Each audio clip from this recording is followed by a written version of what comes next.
नमस्कार, मेरो नाम एकराज अधिकारी। म सिटिभिटी सूचना तथा अनुसन्धान महाशाखामा उपनिर्देशकको रूपमा कार्यरत छु। साथै सिटिभिटी केन्द्रीय कार्यालयमा सूचना अधिकारीको रूपमा समेत कार्यरत छु। म आज यहाँहरू समक्ष सिटिभिटीले सञ्चालन गर्ने प्राविधिक शिक्षाका कार्यक्रमहरू तथा सिटिभिटीले प्रदान गर्ने छात्रवृत्तिका बारेमा जानकारी दिन गइरहेको छु। सिटिभिटीले प्री डिप्लोमा र डिप्लोमा प्रमाणपत्र तहका कार्यक्रमहरू सञ्चालन गर्दै आइरहेको छ। सिटिभिटी अन्तर्गतका शिक्षालयहरूमा कृषि तथा वन, इन्जिनियरिङ, स्वास्थ्य, होटल व्यवस्थापन तथा अन्य विधामा प्राविधिक शिक्षाका कार्यक्रमहरू सञ्चालनमा रहेका छन्। डिप्लोमा तथा प्रमाणपत्र तहमा स्वास्थ्यतर्फका कार्यक्रमहरू अध्ययन गर्नका लागि एसईईमा न्यूनतम 2 GPA आवश्यक पर्छ भने स्वास्थ्य बाहेकका डिप्लोमा तथा प्रमाणपत्र तहका कार्यक्रममा अध्ययनका लागि एसईईमा 1.6 GPA आवश्यक हुन्छ। साथै प्री डिप्लोमा तहका कार्यक्रमहरूमा अध्ययन गर्नका लागि एसईईमा सहभागी भए पुग्छ। अर्थात् एसईईमा एनजी भएका विद्यार्थीहरूले समेत प्री डिप्लोमा तहका कार्यक्रमहरूमा अध्ययन गर्न सक्नुहुन्छ। अब म सिटिभिटीले प्रदान गर्ने छात्रवृत्तिका बारेमा थोरै जानकारी दिन गइरहेको छु। सिटिभिटीले मूलतः 3 प्रकारका छात्रवृत्तिहरू प्रदान गर्दै आइरहेको छ। ती छात्रवृत्तिहरूमा पहिलो हो वर्गीकृत निःशुल्क छात्रवृत्ति, दोस्रो हो जेहेन्दार छात्रवृत्ति र तेस्रो हो प्राविधिक शिक्षामा विशेष छात्रवृत्ति। सिटिभिटीले हरेक वर्ष हजारौँको सङ्ख्यामा विद्यार्थीहरूलाई छात्रवृत्ति प्रदान गर्दै आइरहेको छ। अब म यी 3 प्रकारका छात्रवृत्तिहरूको बारेमा थोरै चर्चा गर्न गइरहेको छु। पहिलो प्रकारको छात्रवृत्ति हो वर्गीकृत निःशुल्क छात्रवृत्ति। यो छात्रवृत्तिमा नेपालको सरकारी वा सामुदायिक विद्यालयबाट एसईई उत्तीर्ण गरेका अथवा एसईई दिएका विद्यार्थीहरूले सहभागी हुन पाउँछन्। यसमा खुल्ला कोटाका साथै महिला, दलित, आदिवासी जनजाति, खस आर्य, मधेसी, थारू, मुस्लिम, पिछडिएको दुर्गम क्षेत्र, अपाङ्गता भएका व्यक्ति र द्वन्द्व पीडितका लागि कोटाको व्यवस्था गरिएको छ। यो छात्रवृत्ति प्राप्त गर्ने विद्यार्थीहरूले कार्यक्रम अवधिभर निःशुल्क अध्ययन गर्ने अवसर प्राप्त गर्नुहुन्छ। सिटिभिटीले हरेक वर्ष करिब 5000 को सङ्ख्यामा वर्गीकृत निःशुल्क छात्रवृत्तिका लागि आवेदन आह्वान गर्दछ। यस्तै दोस्रो प्रकारको छात्रवृत्ति रहेको छ जेहेन्दार छात्रवृत्ति। जेहेन्दार छात्रवृत्ति भन्नाले हरेक शिक्षालयमा सञ्चालित प्राविधिक शिक्षाका प्रत्येक कार्यक्रममा पूर्ण शुल्कीयतर्फ उत्कृष्ट अङ्क ल्याउने एकजना छात्र अथवा छात्रालाई प्रदान गर्ने छात्रवृत्ति नै जेहेन्दार छात्रवृत्ति हो।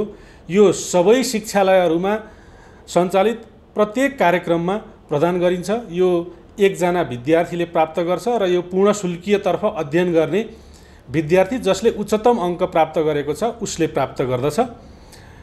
अब तेस्रो प्रकारको छात्रवृत्तिको बारेमा कुरा गरौँ। तेस्रो प्रकारको छात्रवृत्ति हो प्राविधिक शिक्षामा विशेष छात्रवृत्ति। यो पनि 2 प्रकारको छ। पहिलो प्रकारमा दलित, मुस्लिम, विपन्न तथा सीमान्तकृत समुदायका विद्यार्थीहरूका लागि विशेष छात्रवृत्ति। यसमा दलित, मुस्लिम तथा विपन्न एवं सीमान्तकृत समुदायका विद्यार्थीहरूले आवेदन दिन पाउँछन्। विपन्न तथा सीमान्तकृत समुदायका विद्यार्थीहरू भन्नाले नेपाल सरकारबाट सूचीकृत सुविधा वञ्चित 22 वटा आदिवासी जनजाति समूहहरू पर्दछन्। ती समूहहरूमा बनकरिया, बराम, बोटे, चेपाङ, दनुवार, धानोक, हायु, झाँगड, किसान, कुसुन्डा, लेप्चा, माझी, मेचे, कुसबाडिया, राजी, राउटे, सतार, सिन्सा जसलाई लोमी पनि भनिन्छ, सियार, सुरेल, थामी र थुनम पर्दछन्। साथै यो समूहमा हलिया तथा कमैया समेतलाई समेटिएको छ। यो छात्रवृत्तिका साथै विशेष छात्रवृत्तिको अर्को प्रकार भनेको प्राविधिक शिक्षालयको संस्थागत पहुँच नपुगेका पालिकामा स्थायी बसोबास गर्ने छात्रछात्राहरूलाई प्रदान गरिने छात्रवृत्ति हो। यो छात्रवृत्तिमा छनौट हुने विद्यार्थी भाइ बहिनीहरूले कार्यक्रम अवधिभर निःशुल्क अध्ययनका साथै छात्रावासको सुविधा पाउनुहुन्छ।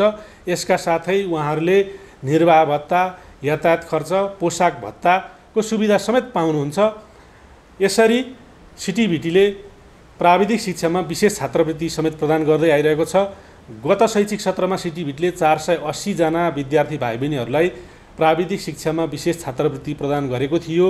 अब आउने शैक्षिक सत्रमा पनि सिटिभिटीले प्री डिप्लोमा र डिप्लोमा प्रमाणपत्र तहका कार्यक्रमहरूमा विशेष छात्रवृत्ति प्रदान गर्दैछ र म सम्पूर्ण विद्यार्थी भाइ बहिनीहरूलाई जसले एसी दिएर बस्नुभएको छ उहाँहरूलाई तथा उहाँहरूको अभिभावकहरूलाई यो प्राविधिक शिक्षामा विशेष छात्रवृत्ति कार्यक्रमबाट लाभान्वित हुनका लागि अनुरोध गर्दछु।